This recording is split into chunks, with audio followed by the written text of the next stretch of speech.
What is going on, everybody? Welcome to Sports Talk with Broads. And before we begin, hit that thumbs up button, subscribe, comment if you'd like to, because I enjoy speaking with you guys. And what we have here today is the NCAA tournament, the Sweet 16 of March Madness. Let's go! The best tourney ever created. To kick things off, you got to go with the most exciting game, and this was last night, Villanova and West Virginia. It was the best game on paper, and Villanova finds a way to win 90-78, and West Virginia was up 6 at one point in the second half, and Villanova just came with it, and it was beautiful, because I definitely want to see Villanova win, and this game was just awesome. Everything great about college basketball was displayed in this game.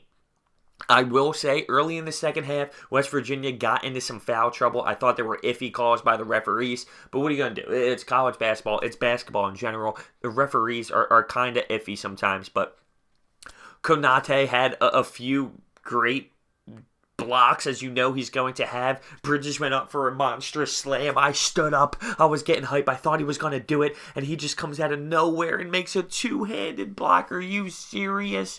It was insane. The biggest part was the 11-0 run in the second half, and it was finished by a putback dunk by Spellman. But Villanova has everything. They do. They can stretch the floor. They have bigs. They have great guard play. I mean, you have Brunson, who's one of the best in the league, dropping 27. Bridges giving you 16 and 6. Spellman, 18. Oh, God, they're just so elite. They have everything. But you know what? West Virginia seniors, they balled hard. They play that press, and they gave them trouble. They made Villanova turn the ball over a lot. It's just, to me, I get it. The press is hard to play against, but they haven't gotten past the Sweet 16 in over 8 years. So when do you look at it and say, maybe the press doesn't work? I get it. It's scrappy. It's a tough way to play, but if you're not winning, what's it doing? So anyway, Villanova ends up getting through to the Elite Eight. And on the same night, Duke plays Syracuse. You're talking about a Syracuse team that people thought shouldn't even been in the tournament, and they make it to the Sweet 16 and play Duke to a 69-65 game, and they play their hearts out, and they have a great coach, and it was the battle of the zones. You had the Duke guys banging on the court in the zone. How funny is that? But Syracuse was playing hard. I mean, Bagley gives you 22 and 7. Grayson Allen gives you 15 and 8. I'd like to see I'm actually a Grayson Allen fan, believe it or not. I didn't know if there were many out there. I like the way he plays. He's a senior at Duke. You don't see that very often. It's just good for the tournament to see the top teams advance. Kansas, Clemson. Early on, Kansas was up 20, doing everything that they wanted to do. They were dominating the game, especially in the low post. And Azubuike gives you 14 and 11. Devontae Graham gives you 16 points. Newman, 17 points.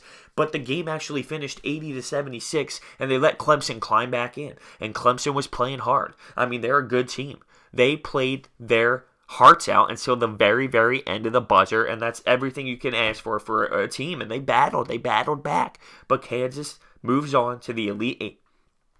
Texas Tech and Purdue. I mean, Texas Tech was in control the whole entire game. They put together a 40-minute game to advance to the first Elite Eight in school history. And this coach was a coach who coached at Little Rock, who 2 years ago had a fantastic run in the tournament and was upsetting teams as a really low seed in one of the conferences nobody ever hears of. So the coach going to Texas Tech, making a move. They got a family-like culture in there, boys. And moving on to Thursday, because you have Loyola Chicago playing Nevada. Everyone knows his sister Jean. Everyone knows the 11th seed who's making the run. And with 6 seconds left, they hit a three-pointer to make it a 4-point lead, 69-65. And Nevada drains a three right back with 1 second left. But there's just not enough time left. And Loyola Chicago, Sister Jean has them not advancing to the Elite Eight in her own bracket. They make it. They make it to the Elite Eight. Congratulations. Everyone loves the Cinderella stories. If Villanova was not in it, I would 100% be going for them to win the whole thing. Now, Michigan plays A&M. It wasn't even a contest. They blew them out of the water 99-72. I can't believe it. They were just balling that night. They couldn't miss. They were making threes. They were just dominating the game. And they advanced. I mean, I didn't think Michigan would make it this far. Kansas State plays Kentucky. And They beat a Coach Cal team 61-58. They play scrappy D. They find a way. Are you serious? K-State with a great take with a layup to lead by 2 with 7.7 seconds left. Kentucky, 3-ball. Air ball. But no timeout by Coach Cal. You're talking about a team that is so young. You have the youngest team you've ever had. And you're just going to let him, with 7.7 seconds left, draw up a play? I think you have to call timeout there. Fouled. They foul K-State, who hits 1 free throw. So it's a 3-point game with 5.4 seconds left. And then they miss the 3 off the backboard at the buzzer. One of the biggest complaints in this game, there were no handshakes. The K-State people were upset. Coach Cal defended himself saying, listen, I'm not going to wait for you guys to celebrate for 45 minutes to shake my hand. It's all love. I still have respect for the program and the game. So, there's people going off about that stuff. And then you have Florida State just smoking Gonzaga 75-60. It was an unbelievable game. And Florida State just dominated Gonzaga, and that's the truth. And it's just crazy. This is one of the craziest tournaments we have seen in a long time. I mean, upsets. But the thing is it really upsets? Are they upsets, or is it terrible seeding?